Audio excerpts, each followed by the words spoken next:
prop se'l sent. Segons com tu miris, el temps passa molt de pressa i amb la perspectiva dels anys, els fets que misteriosament el destí ha unit semblen coincidències. Jo crec fermament, però, que res no és casualitat, que tot efecte es deu a una causalitat.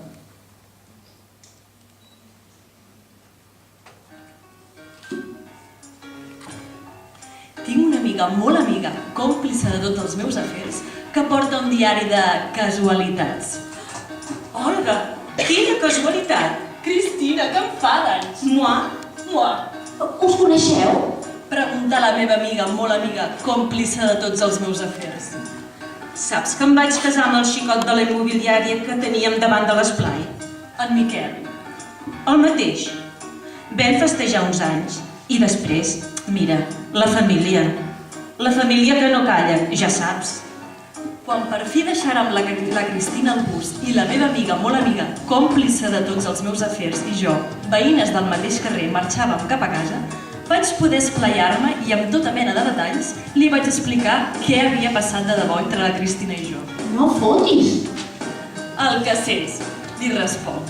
M'encanta l'entusiasme que posa la meva amiga a l'hora d'escoltar històries truculentes. I ara la Cristina ho sap? No, ella, innocent, creu que en Miquel només l'ha estimat a ella.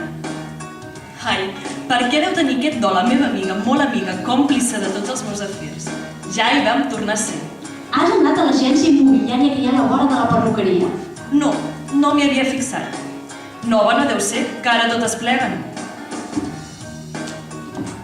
Busco un pis per llogar pel barri. Te'l trobarem. Des que no es ven, ens hem especialitzat en lloguer de pisos. N'aconseguim de boníssims. Dona'm el teu telèfon. Olga, que això sí del cert és un vividor, que amb l'excusa, el pretext que se sent sol i que la seva dona no l'entén, que pensen diferent i tot aquest rotllo típic, va fer conquestes d'una estoneta. Qui t'ho ha dit? La meva cosina germana, que li ho ha dit la Laura.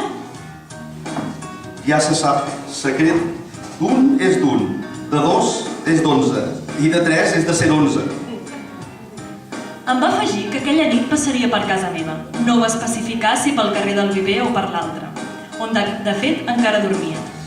Tant se val, vaig pensar, i me'n vaig anar a dormir a casa dels meus pares, que per cert no van entendre res de res, però es van posar molt contents.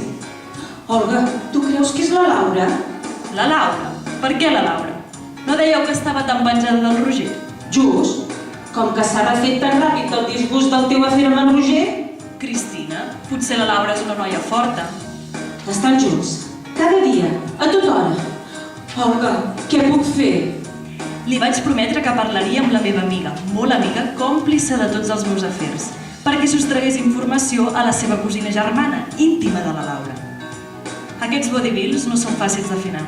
Vaig tenir molta feina durant setmanes.